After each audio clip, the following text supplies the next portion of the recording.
Assalamualaikum warahmatullahi wabarakatuh. Salam sejahtera untuk kita semua. Ketemu lagi dengan saya. Kali ini kita akan membahas mengenai struktur organisasi.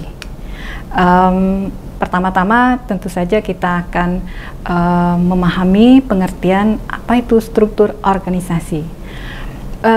Struktur organisasi itu adalah suatu susunan yang terdiri atas fungsi-fungsi dan hubungan-hubungan yang menyatakan keseluruhan kegiatan untuk mencapai suatu tujuan.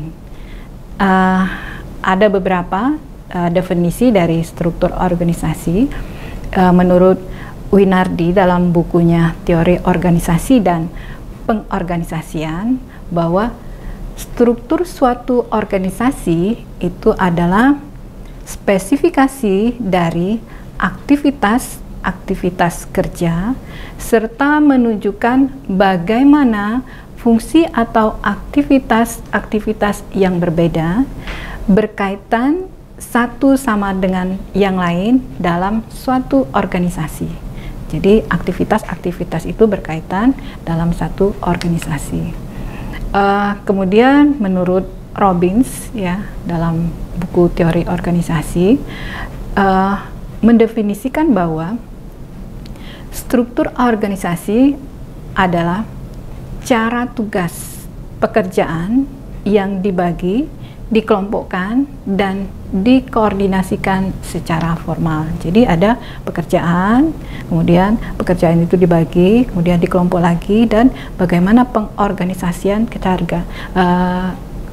cara kerja tersebut secara formal. Nah, itu disebut dengan struktur organisasi.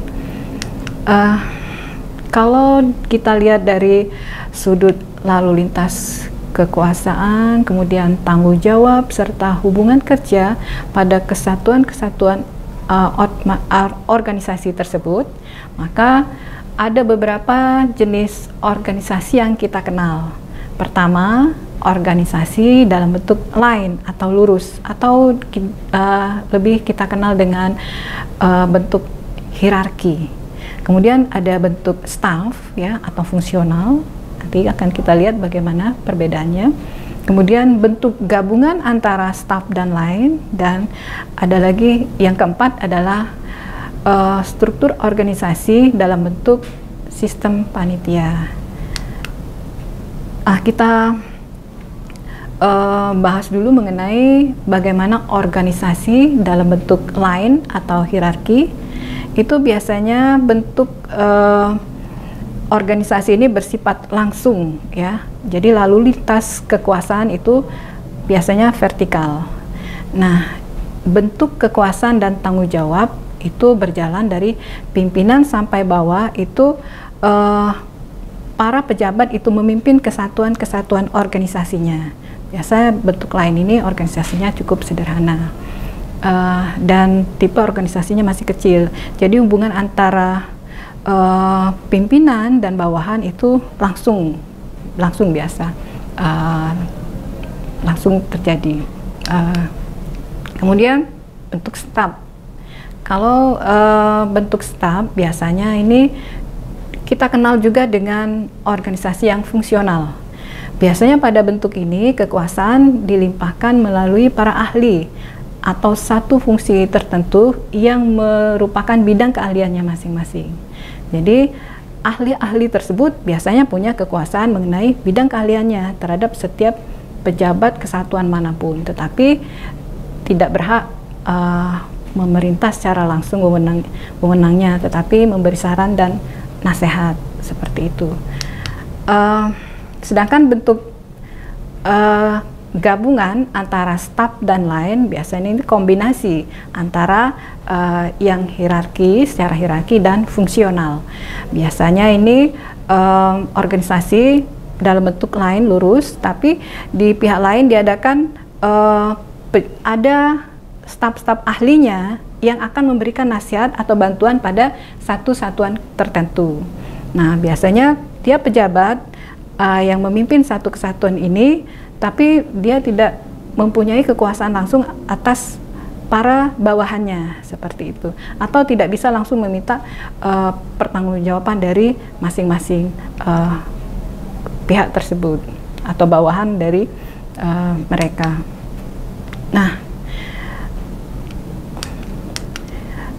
sedangkan kalau organisasi yang keempat itu adalah panitia, biasanya ini sekelompok yang mendapat kepercayaan pada hal tertentu. Biasanya ini waktunya memang terbatas, jadi ya seperti panitia, jadi pada event-event tertentu. Jadi kedudukan panitia ini tergantung dari tugasnya.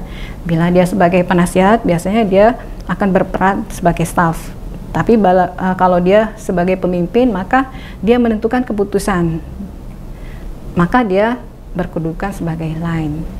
Nah, ini contoh dari bentuk organisasi, ya, bentuk organisasi lain bisa kita lihat pada slide ini, di mana ini ada manajer, kemudian kepala bagian itu top, middle, dan kemudian di bawahnya ada bagian-bagian yang masing-masing punya wewenang. Jadi kepala bagian itu mempunyai wewenang pada bagian mesin, pabrik, dan buruhnya. Kemudian bagian pemasaran di bawah promosi, penjualan, dan begitu seterusnya.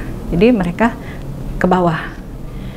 Kemudian kalau bentuk staff, jadi di sini ada pimpinan, kemudian middle manajemennya, bagian perdagangan seperti urusan teknik, perencanaan, kepegawaian, itu bisa meminta bantuan, bisa menangani untuk beberapa proyek. Katakanlah kalau di sini ada proyek A, B, dan C. Jadi masing-masing proyek ini bisa memerlukan di bidang-bidang perdagangan, kemudian perencanaan, dan kepegawaian. Masing-masing ada kaitannya. Seperti itu. Jadi tidak langsung di bawah masing-masing. Jadi itu yang disebut dengan fungsional. Sedangkan kalau staff dan line itu adalah gabungan dari staff, ya. Jadi masing-masing juga bisa membawahi beberapa bidang-bidang. Oke. Nah, kalau kita lihat apa sih faktor-faktor yang menentukan struktur organisasi tersebut. Jadi bagaimana bisa line, bagaimana bisa fungsional, ya, atau gabungan. Ada beberapa faktor yang menentukan struktur organisasi tersebut, ya. Ini menurut Alfred Chandler. Di sini pertama, teknologi. Jadi bentuk teknologi yang digunakan suatu perusahaan itu akan mempengaruhi organisasi perusahaan tersebut. Jadi bagaimana strukturnya. Jadi kalau semakin tinggi teknologinya, biasanya itu bentuk perusahaannya lebih kompleks, ya. Mungkin mereka menggunakan fungsional dan lain-lain. Kemudian kedua, manusia. Untuk membuat keputusan, para manajer biasanya dipengaruhi oleh kebutuhan mereka dan kecenderungan lingkungan kerjanya. Jadi bagaimana sumber daya manusia itu, apakah mampu, ya, memberikan keputusan, ya, apakah masih bisa dalam bentuk yang sederhana atau yang lebih kompleks lagi. Kemudian yang ketiga adalah ukuran dan struktur. Jadi ukuran dan organisasi secara keseluruhan itu akan mempengaruhi organisasi.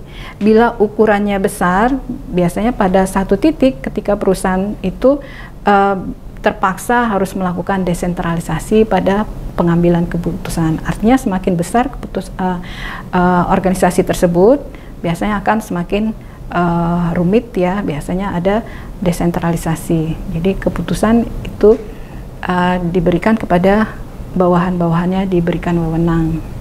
Kemudian selanjutnya ada 5 unsur yang digunakan dalam menganalisis struktur organisasi, di mana 5 unsur tersebut adalah: pertama, spesialisasi aktivitas, kemudian yang kedua adalah standarisasi aktivitas, kemudian yang ketiga itu adalah koordinasi aktivitas, kemudian yang keempat adalah hierarki dan struktur wewenang, Dan terakhir yang kelima itu adalah ukuran dan unit kerja. Jadi 5 unsur ini digunakan untuk menganalisis struktur organisasi yang tepat digunakan oleh satu unit usaha. Jadi pertama mengenai spesialisasi aktivitas, ya. Jadi di sini dilihat bagaimana pembagian kerja dan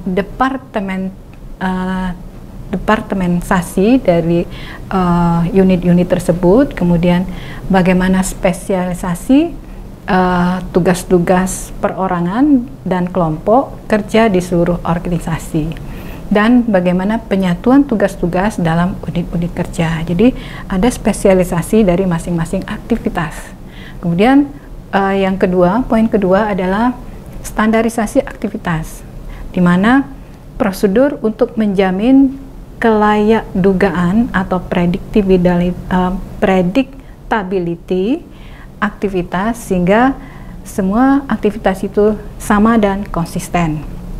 Kemudian yang ketiga adalah koordinasi aktivitas. Jadi bagaimana adanya prosedur mengintegrasikan fungsi-fungsi subunit dalam organisasi. Kemudian yang keempat adalah hierarki dan struktur wewenang, di mana ada sentralisasi, ada desentralisasi dalam hal pengambilan keputusan. Hal ini mengacu pada lokasi kekuasaan atau wewenang dalam pengambilan keputusan.